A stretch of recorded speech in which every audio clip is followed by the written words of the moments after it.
வணக்கம் உங்கள் அனைவருக்கும் இனிய ஞாயிறு காலை வணக்கம். நான் எப்பொழுதும் ஞாயிறன்று எம்ஜிஆர் பாடலை போடுவேன். பாடலும் கொஞ்சம் வரும். பாருங்கள், கொஞ்சம் பேச வேண்டும். என்னவென்றால், கர்நாடகா முதல்வர் நமது சிஎம் சார் விஜய் சார் துணிச்சலானவர்னு சொல்லி பாராட்டியிருக்காரு. அதுக்கு ரொம்ப நன்றி. அவருக்கு நான் மிக நன்றியை சொல்கிறேன்.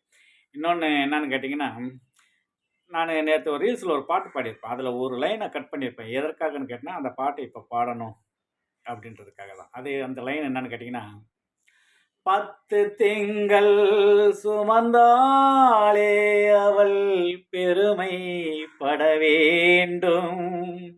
உனை பெற்றதினால் அவள் மற்றவர்களாலே போற்றப்பட வேண்டும்.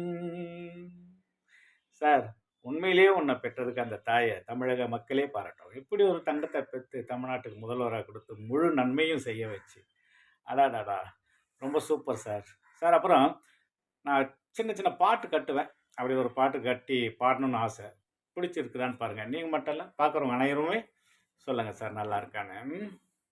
நான் வடநாட்டு பக்கம் சென்றேனே ஒரு நாள், அங்குள்ள மக்கள் விஜய் நலமா என்றார். எந்த நாடும் எந்த ஊரும் உங்கள் பேரே விளையும் பயிரை போல வளர்கிறதே. நீதான் நீதான் என்னாலும் நிரந்தர முதல்வர் என்று சொல்கிறதே அந்நாடும். ஓகே. அப்புறம் சட்டசபையில் நீங்கள் பேசுனீங்க பார்த்தீங்களா, எனக்கு அவமானம் நேர்ந்தாலும் பரவாயில்ல, என் மக்களுக்காக நான் போவேன்னு. அது உணர்வு பூர்வமாக உள்ளிருந்த ஒரு வார்த்தை. அதை புரியுறவங்களுக்கு கண்டிப்பாக நல்லா புரிஞ்சிருக்கும். போக்கிரி படத்தில் ஒரு சின்ன டைலாக், நம்ம நாசர் சாருக்கும் பிரகாஷ் சாருக்கும் சண்டை, ஒரு காட்சி உட்காந்து பேசுகிற மாதிரி. அப்போ சொல்லுவார், நாசர் சார் சொல்லுவார், இது உள்ளுக்குள்ளே வந்த உணர்வான வார்த்தை, இதை சொல்ல சொல்லி எவ்வளோ கம்பீரமாக இருக்குது பார்த்தியா அப்படின்னு சொல்லி. அப்போ சொல்லுவார், இந்த மாதிரி வார்த்தைகள்லாம் உன்ன மாதிரி பொறுக்கி பையனுக்கும் லுச்சா பையனுக்கும் புறம்போக்கு பையனுக்கும் தெரியாது அப்படின்னு.